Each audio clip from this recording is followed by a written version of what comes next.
Это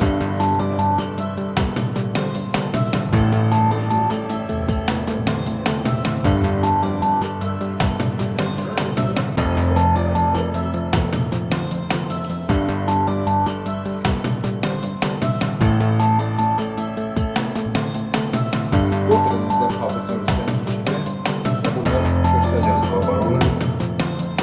Мне сказали, что ночью в городе Худжалесе 6 февраля Геноцид, этнические чистки ничем, даже самыми благими намерениями, принципами нельзя оправдать. Это преступление против человечества.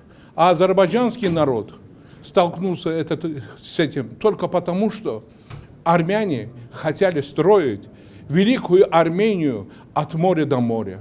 И для этого выбрали целью азербайджанский народ. Наши соседи присваивали нашу культуру, наши обычаи, традиции и хотели, в конце концов, присвоить нашу территорию. Вот что произошло. А мудрый, гордый азербайджанский народ нашел в себя силу и в течение 30 лет подготовился к этому, и под руководством великого сына азербайджанского народа Ильхама Алиева освободила все территории, которые были заняты армянами.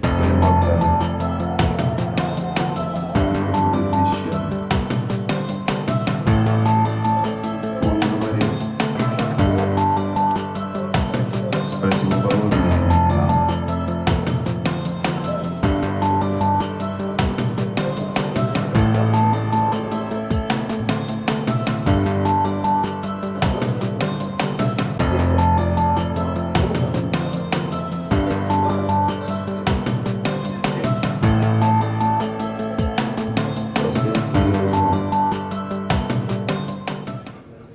Toprakları toprak yapan üstündeki kandır. Eğer toprak uğrunda ölen varsa vatandır. O gün şehit olan 613 şehidimizin kanları bugün Azerbaycan bayrağında al olarak Karabağ'da dalgalanıyor.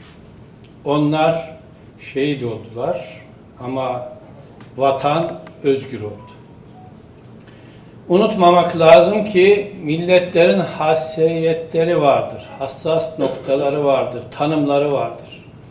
Bir milleti tanırken şerefiyle, gururuyla, kimi yaptıkları yemekleriyle, kimi yaptıkları işleriyle anılır.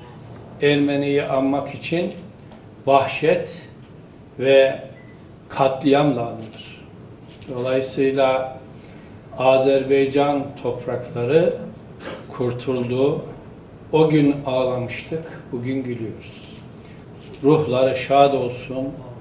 Her zaman kalbimizde ve gönlümüzde yaşayacaklar.